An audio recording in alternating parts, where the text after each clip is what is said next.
What if you shot a scripted film like a documentary? You eliminated large lighting rigs, trailers, green screens, and gatekeepers. You stuck on 2 focal lengths, natural lighting, and public locations to build your production value. This is the approach of making films hybrid, and it's the answer to the overcomplicating process of filmmaking.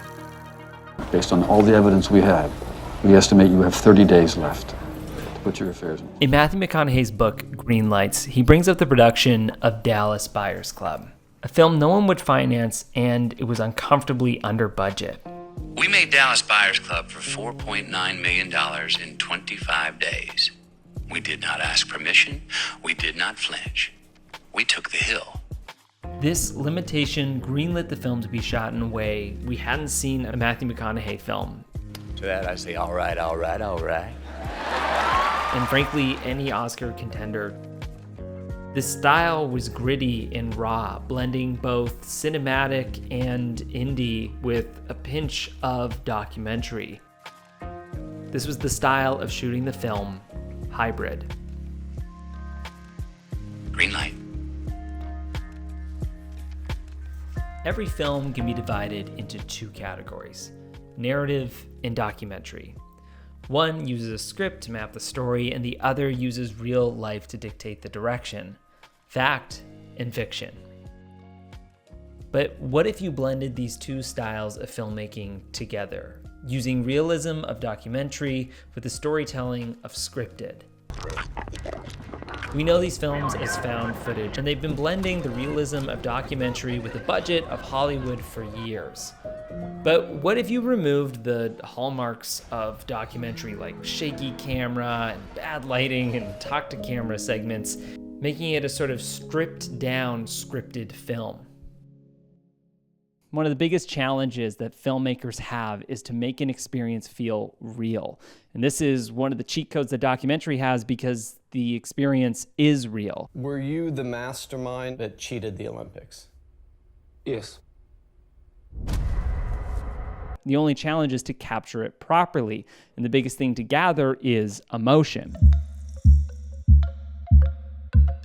What I found nowadays is that it's really hard to tell if a film is a documentary or not. I'll find myself watching a narrative and later find out that it was a documentary, or seek out a documentary and find out that it was actually a branded content piece or commercial for a company. Camera quality and moody cinematography bleeds that line between fact and fiction. The hallmarks of a documentary, like interviews, handheld, that gritty low quality, are now sectioned off into genres of the style versus being the style itself. Sometimes it even takes me watching the entire film to find out if it's real or not.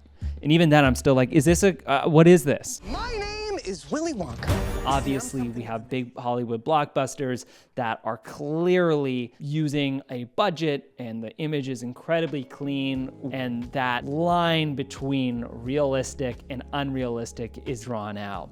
But when you get onto a more independent level, that line becomes blurred.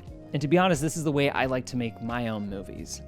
Sticking to a script, but allowing the production to flow like a documentary with the minimalist setups, real locations, and a practicality that speeds up the production process. And one of my favorite examples of this style of filmmaking is in Dallas Buyers Club. Where are you going? They got good meds out of Mexico that's better than what you can get here in the States. This is protein, totally non-toxic. And you can't buy this in the USA? Not approved. And the 3 things that made this film work so well was the fact that they used practical lighting, shot with only 2 lenses, and shot the entire film handheld. Yes, there was a script, and no, they weren't using real people off the streets, but the film has this grounded quality that couldn't be achieved because of their budget constraints. And I actually think the film became an Oscar-winning movie because of how real it felt, shooting it hybrid. Handheld, 1 shot on Rayon, 1 shot on Ron. Tinkerbell, unless you got more cash or new clients, I'm busy. The cameraman was on the back seat, covered it a couple of takes. Cut you in. 5%. This scene migrates into a single one take from the passenger seat, focusing on one character and then to the other. There's no complexity, no camera movement, just simple coverage that tells everything. And these types of moments can kind of get lost in big productions when the scenes are composed of dozens of moving parts, with making films so regimented that the on-set creativity for mid-tier budgets almost impossible. When films have a higher budget, there's a little bit more flexibility, but most times what's scheduled and what's on the call sheet is what ends up getting made. And the in-between improv on set gets lost.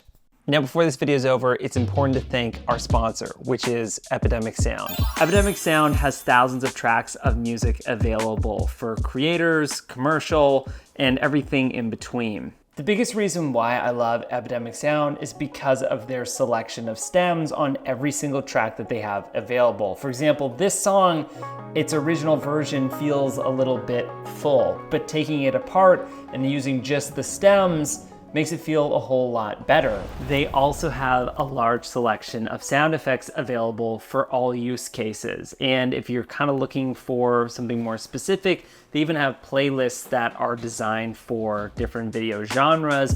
The one that I've been really enjoying is indie cinematic for the music, and for sound effects, I just love typing in whatever and there's stuff available. So whether it's using their latest AI technology for searching songs, using stems, or diving into their curated playlists, Epidemic Sound is the clutchest tool for online creators and actually just filmmakers out there. And there's a link in the description below to give you a discount at checkout, so you don't want to miss that. Take a look at Christopher Nolan's first movie, Following. Just became irresistible.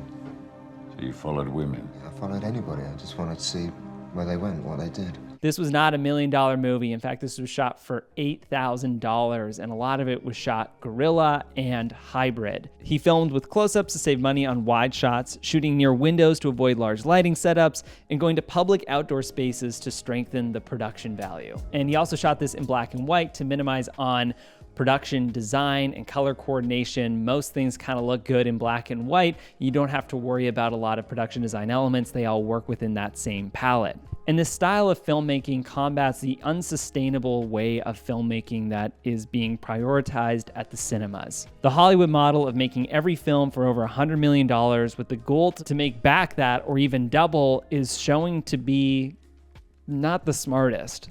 But maybe we can do both. Maybe indie can meet Hollywood and blend itself with documentary. Hybrid filmmaking has changed the way I shoot everything, blending scripted with guerrilla and giving it the care of documentary. I've operated shooting some high concept sci-fis this way, our latest feature this way, and it's probably one of the most motivating ways to make a film. I think if you were to look at it on a chart, indie, guerrilla, documentary, no budget stuff can get you about 70 to 80% of the way there. Gets you to about a Dallas Buyers Club.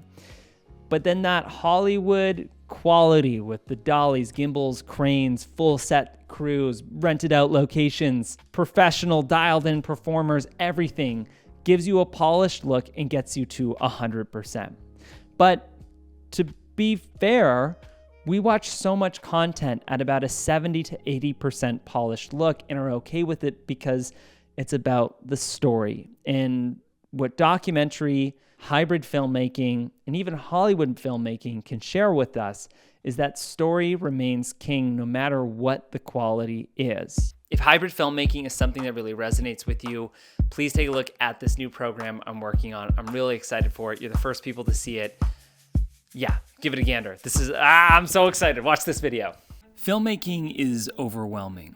It's expensive and time-consuming and feels like you need a million connections just to get anywhere. Not to mention, once you've gotten past all the gatekeepers, you also need one of the most important things, a dynamic story that sells. But what if there was a way around all of this? What if filmmaking could be easier? After decades of making films, I realized there's a cheat code that no one is talking about. It's a simple model that skips past the industry bullshit and cuts to the basics of how to make a good film that people want to watch. I've taken what works with Hollywood, YouTube, and documentaries and blended into one style.